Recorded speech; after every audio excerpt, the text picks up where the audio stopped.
ঘুম থেকে উঠে বাসি কাজকর্মগুলো সব কমপ্লিট করে আর এই যে দেখো এখন সবজি কাটতে বসে পড়েছি। আর এদিকে কিন্তু ভাতটাও বসিয়ে দিয়েছি। ভাতটা বসিয়ে দিয়ে তারপরে কিন্তু প্রত্যেক দিন আমি সবজি কাটতে বসে যাই। বাসি কর্মগুলো কমপ্লিট করেছি, কিন্তু বাইরে পড়ে যাচ্ছে বৃষ্টি, এই জন্য উঠানটার ঝাড় দেওয়া হয়নি।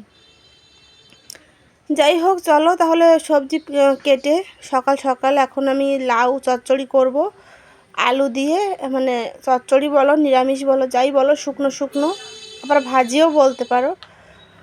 শুকনো শুকনো করে রান্না করব, সবাইকে রুটি করে লাউ দিয়ে আর রুটি দিয়ে সবাইকে খাইয়ে দেবো সকালবেলাটা। তারপর দুপুরে রান্নার জোগাড়যন্ত্র করব। আর প্রচুর গাড়ি যাচ্ছে রাস্তা দিয়ে, এখন আমি ভয়েস ওভার দিচ্ছি, এখন একটু বৃষ্টিটা কম হচ্ছে, তাই প্রচুর কিন্তু গাড়ি দিয়ে যাচ্ছে রাস্তা দিয়ে আর কি। প্লিজ একটু ম্যানেজ করে নিও। আর এদিকে দেখো তেলটাও দিয়ে দিয়েছি, তরকারি কেটে ধুয়ে কলপাট থেকে নিয়ে এসেছি। এখন এই যে বসিয়ে দিলাম লাউ ঘন্ট। আর ফোড়নে দিয়েছি একটু সরিষা, একটা তেজপাতা, দুটো শুকনো লঙ্কা। আমার মাকে দেখতাম এই সরিষা তারপর শুকনো লঙ্কা তেজপাতা দিয়েই এই লাউ ঘন্ট রান্না করতে, ভীষণ ভালো লাগতো খেতে। যতই চেষ্টা করি না কেন মায়ের মতো করে কিন্তু আর রান্না করাটা হয় না, জানি না কেন, একদমই মায়ের মতো লাগে না। মায়ের রান্নার মানে স্বাদটা এখনও মনে পড়ে, মাঝে মধ্যে খেতে ইচ্ছে করে মায়ের হাতের রান্না। যাই হোক, মায়ের কথা মনে পড়লেই কথা অন্যদিকে চলে যায়, সে কথা থাক।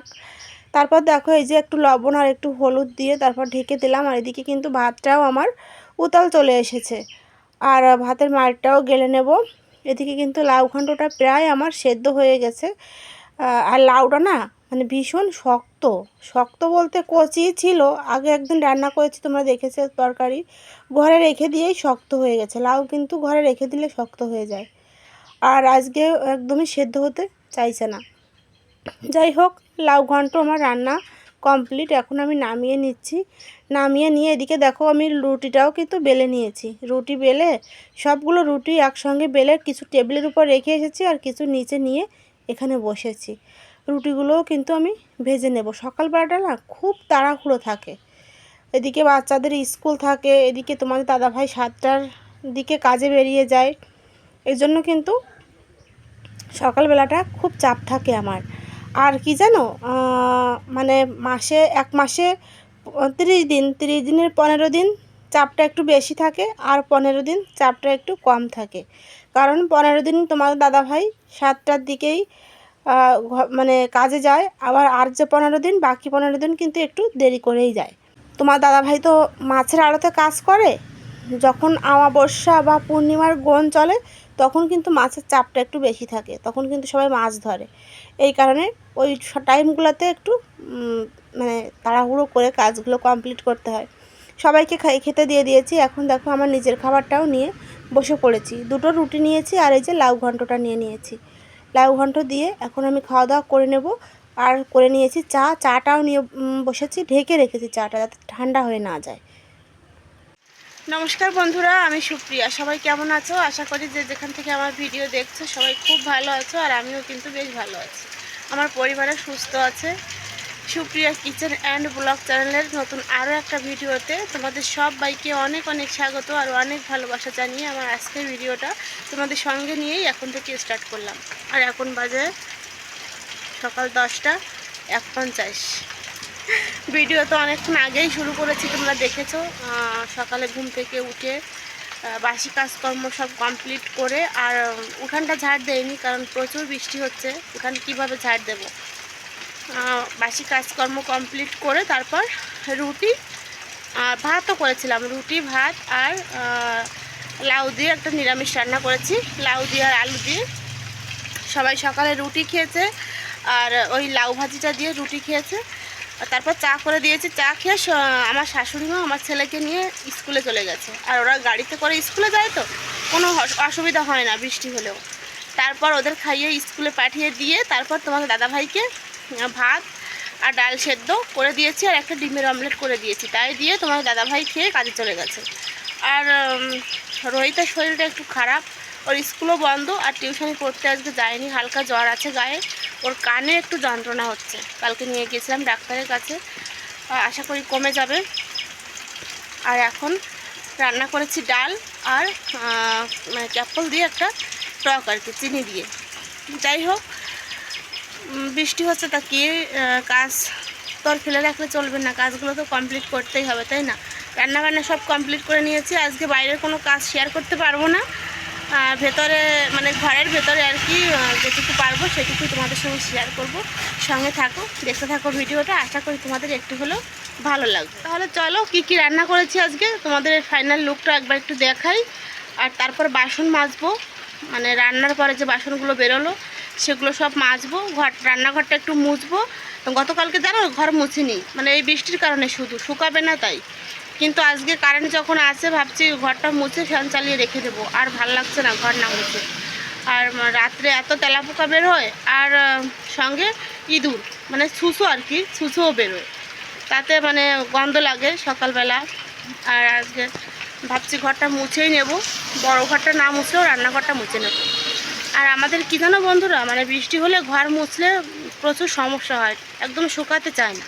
এমনিতেই ঘরটা ভেজা ভেজা থাকে, তারপর যদি ঘর মুছি আরও বেশি খারাপ লাগে। যাই হোক চলো তাহলে কি রান্না করেছি দেখে নাও, আস্তে আস্তে কাজগুলো করব, যেটুকু পারবো সেটুকু শেয়ার করব। সঙ্গে থাকো সবাই। আর এই যে তো দেখো, পেঁয়াজ দিয়ে ফোড়নে দিয়ে একদম পাতলা করে রান্না করেছি ডাল, মুসুর ডাল। খেতে কিন্তু ভীষণ টেস্ট হয়েছিল। খাওয়ার সময় পেঁয়াজ আর একটু লেবু নিয়ে নিয়েছিলাম। আর এদিকে দেখো ক্যাপকলের টক, এই দুটো রান্নাই করেছি, আর কিছু করিনি। রান্নাগুলো তো দেখলে, আর জানি না আজকে আমি ভিডিও আপলোড দিতে পারবো কি না, কারণ সকাল থেকে কিন্তু মানে কারেন্ট তো আছে, নেট নেই কেন জানি না, বুঝতে পারছি না। রাউটারে কোনো সমস্যা নেই, দেখলাম ঠিকঠাক আছে, কিন্তু কি হয়েছে ঠিক বুঝতে পারছি না। তারপর মানে যে মাঝে মধ্যে এসে আমাদের ঠিক করে দিয়ে যায় কোনো সমস্যা হলে, তাকে ফোন করলাম, সেও রিসিভ করছে না। এখন জানি না নেট আসবে কি না, আর নেট না থাকলে কিন্তু একদমই ভালো লাগে না, বলো। যাই হোক, গতকালকে যে ভিডিওটা দিয়েছি তার কোনো কমেন্টের রিপ্লাই দিতে পারিনি, জানি না কখন আসবে নেট। গতকাল রাত থেকে নেট নেই। চলো কাজগুলো সারি। যাই হোক চলো, এখন এই যে বাসনপত্রগুলো সব বের করে বাইরে রেখে ঘরটা ঝাড় দিয়ে তারপর মুছে নেব। আর এদিকে দেখো জল পড়েছে, মানে কি বলবো, বৃষ্টির দিনে এমনিতে ঘর দুয়ার একদমই শুকায় না, তারপর যদি আবার জল পড়ে, মানে ঘর তো গতকালকে মুছিই নি, শুধু শুকাবে না এই কারণে। আর আজকে যদি না মুছি তাহলে একদমই ভালো লাগবে না, আমার তো একদমই ভালো লাগে না ঘর না মুছলে, এই কারণে আজকে মুছতেই হবে। এদিকে কাজকর্মগুলো সব কমপ্লিট করে নিচ্ছি। আর এই যে গ্যাসের টেবিলটাও মুছে নিচ্ছি, চুলোটাও একটু মুছে নিচ্ছি। গ্যাসে রান্না করি না, গ্যাস তো নাই, আজকে গ্যাস নিয়ে আসবে, শেষ হয়ে গেছে অনেক দিন। তারপরেও একটু সকালবেলা মুছে না নিলে আমার ভাল লাগে না, মনে হয় যেন বাসি ভাবটাই যায় না। এখন এই যে ঘরটা ঝাড় দিয়ে নিচ্ছি, তার আগে জলটা একটু বস্তা দিয়ে আমি মুছে নিয়েছি, যে জলটা পড়েছিল। এখন ঝাড় দিয়ে নিচ্ছি, তারপর মুছেও নেব।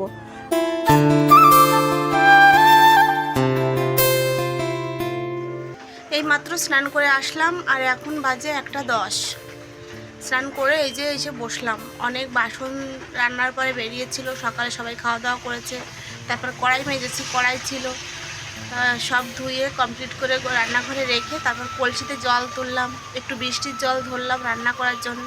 আমি কিন্তু বৃষ্টির জল দিয়ে রান্না করতে ভালোবাসি, যখন বৃষ্টি হয় তখন কিন্তু বৃষ্টির জল ধরে তারপর আমি রান্না করি। সব কিছু কাজ গুছিয়ে রেখে রান্নাঘরটা মুছলাম। এখন এই যে বিছানাটা তুলে খাটে এসে বসলাম। আর চুলটাও দেখো আজকে শ্যাম্পু করেছি, একদমই ভেজা। এখন এই ফ্যান চালিয়ে তারপর ফ্যানের কাছে বসেছি, আর দেখো আমি ঘেমে যাচ্ছি। বাইরে তো প্রচুর বৃষ্টি পড়ে যাচ্ছে, আজকে হয়তো থামবে না, তারপরেও আমি ঘেমে যাচ্ছি। আর আমি একদমই গরম সহ্য করতে পারি না, তাই আজকে ঠান্ডা ওয়েদার দেখে মানে চুলটা ধুলাম আর কি। আর এমনিতেই পাতলা চুল, তাড়াতাড়ি শুকিয়ে যায়, কিন্তু গরমের দিনে আমি একদমই ছাড়তে পারি না, তাই আজকে ধুলাম। ফ্যানের কাছে 5 থেকে 10 মিনিট বসলেই আমার চুলগুলো শুকিয়ে যাবে, এতটা বেশি চুল আমার, ঠিক আছে। আর তোমরা তো দেখতেই পাও সবসময় উঁচু করে চুল বেঁধে রাখি, এতটাই গরম। যাই হোক চলো, এখন আর খাবো না, তোমার দাদাভাই বাড়ি আসলে তারপর একসঙ্গে খাওয়া দাওয়া করবো। চলো তাহলে, এডিটের কাজ আছে সেটা করি। জানি না কতদূর কি শেয়ার করতে পারবো, আর আজকে ভিডিও দিতে পারবো কিনা সেটাও জানি না। কারেন্ট তো আছে কিন্তু আমাদের নেট নাই, কেন জানি না, বুঝতে পারছি না। ঠিক আছে চলো। আমার না প্রচুর খিদে পেয়ে গিয়েছিল, তাই তোমাদের দাদাভাইকে কল করলাম, কল করে জিজ্ঞেস করলাম যে কখন আসবে। বললো আমার আসতে এখন অনেকটাই দেরি হবে, তুমি খেয়ে নাও। তারপর দেখো একা একাই ভাত নিয়ে বসে পড়লাম, খাওয়া দাওয়া করে নিয়েছি। তারপর তোমাদের দাদাভাই এসেছে। এদিকে দেখো নিয়ে এসেছে অনেকগুলো মাছ। এখন তো এই মাছগুলো আমাকে সব কাটতে হবে, কি আর করার আছে। তাই আমি বললাম যে আমি মানে একটুক্ষণ রেস্ট নেব, মানে 30 মিনিটের মতো, তারপর এই মাছগুলো কাটবো। তাই 30 মিনিটের মতো মাছগুলো রেখে দিলাম। একটু বৃষ্টিটা কমলো, এখন দেখো বৃষ্টিটা কমে গেছে, কিন্তু উঠোনে দেখো জল কাদা। তাই এই যে মিস্ত্রিরা যে চাতালের উপর বসে মানে ইট বালু মাখে আর কি, মশলা মাখে, ওইখানটা একটু ঝাড় দিয়ে নিলাম। প্রচুর বৃষ্টি হয়েছে তো, প্রচুর নোংরা ছিল, মানে গাছের পাতা ছিল। ঝাড় দিয়ে নিয়ে তারপর এখন আমি ওখানে বসেই মাছগুলো কেটে নেব। মাছগুলো কেটে তারপর আবার রান্নাও করতে হবে। বৃষ্টি হলে না আমাদের খুব অসুবিধা হয়, এমনিতে ঘর শুকায় না, নিচু ঘর, প্লাস্টার করা হলেও কাঁচা ঘরই বলতে পারো, কারণ চারিদিকে কাদা, উঠানে জল, আর একদম নিচু ঘর আমার।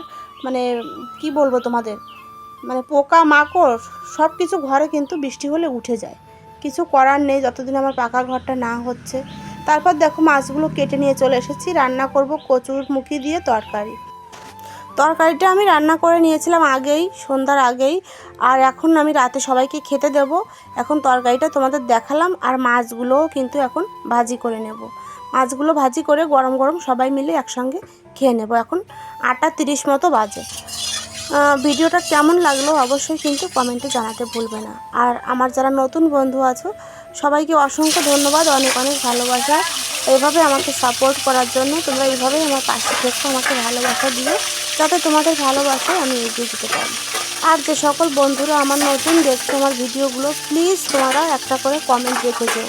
সবাই ভালো থেকো, সুস্থ থেকো, দেখা হবে নতুন একটা ভিডিও নিয়ে।